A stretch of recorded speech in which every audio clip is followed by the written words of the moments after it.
పౌలు గారు ఒక మంచి మాట చెప్తారు. ఓ సంఘస్థులారా, రోమాలో ఉన్న దేవుని ప్రజలారా, మిమ్మల్ని మీరు సజీవ యాగముగా మీ శరీరములను దేవునికి సమర్పించుకొనుడి, ఇది దేవుని దృష్టికి అనుకూలమై ఉన్నది. ఏది? ఎత్తండి ఒకసారి చేతులు.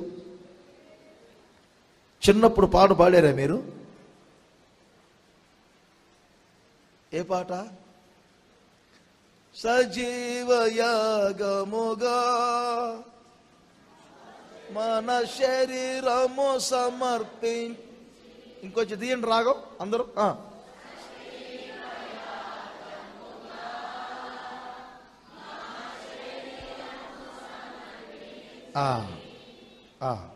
ఆగండి. నేను సేవకు వచ్చేటప్పుడు ఇదే పాట పాడి వచ్చాను. అప్పట్లో నాకు ఓసన్న పాటలు తక్కువ. మా అమ్మ సేవకి వెళ్ళొద్దు అంటే ఇదే పాట పాడి వచ్చాను.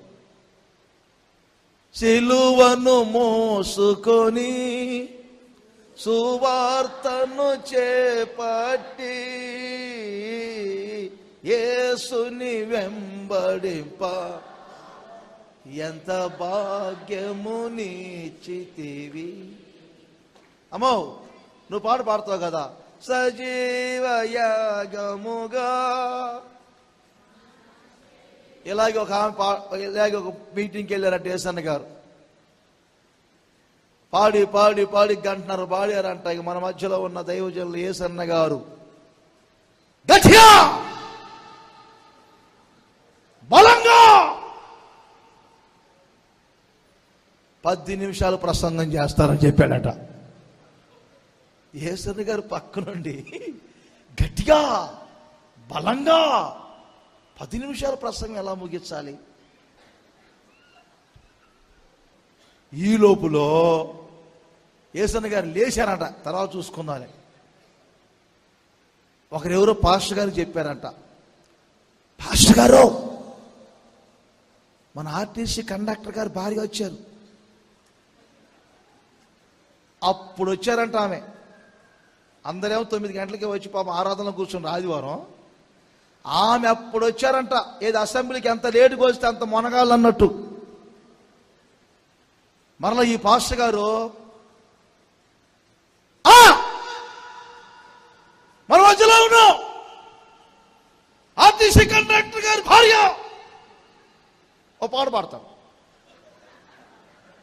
మరలా యేసన్న గారు కూర్చోరారు. ఇక ఆమె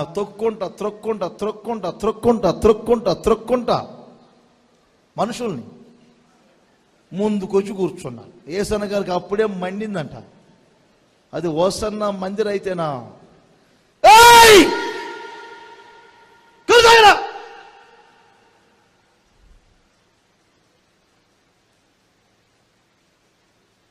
ఉన్న సోకులు చాలక చంప పిన్నుల దగ్గర నుండి చెప్పుల వరకు మ్యాచింగ్ల మీద మ్యాచింగ్ చేసింది. ఆమె సంగతి మీరు కాదు. యేసన్న గారు చెప్పారు, ఇటు కనకాంబరాలు తగిలించిందంట, ఇటు మల్లెపూలు తగిలించిందంట, పెదవులకి ఏదో లిప్స్టిక్ వేసిందంట, కాటుకు పెట్టిందంట. ఆమె వస్తుంటేనే ఘన ఘన ఘన పట్టేల శబ్దం. ఆవేశం ఆగల. ఏదో పాట ఎత్తారంట. ఆమె వచ్చి పక్కన ఆమె, అక్క పాడామక్క. పాడారా? 304 అక్క, అది కూడా పాడాం. అన్నీ పాడతారు మీరు, వాళ్ళ మీద తీసుకోండి. అసలు ఏ పాట పాడింది ముందు వస్తేగా తెలియటానికి.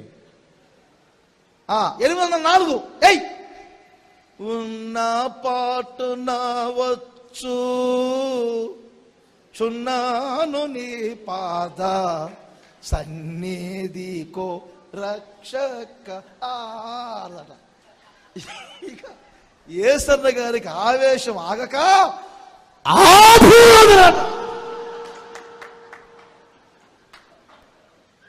పరలోకములో అరగంట నిశ్శబ్దం అని ఉంది బైబిల్లో. మందిరములో 10 నిమిషాలు నిశ్శబ్దం అంట. యేసన్న గారి ప్రక్కనున్న వాడు అంటాడంట ఒకడు, యేసన్న ఇక ఈరోజు మీరు ప్రసంగమే చేయాల్సిన అవసరం లేదు, ఎందుకంటే మా ఆర్టీసీ కండక్టర్ గారి భార్య నోరు మోయించావు, నువ్వు మహా మొనగాడు యేసన్న. ఎవరు మోయించాలి ఆమె నోరు? ఆపు అనగానే ఆపింది. యేసన్న నువ్వు ప్రసంగం చేయొద్దు ఇక అన్నాడంట. ఒరే ఊరుకోరా, ప్రసంగం చేయకుండా ఎలా అంటారు అన్నా? ఆమె మామూలు మనిషి కాదన్నా, మహా గయ్యాలన్నా.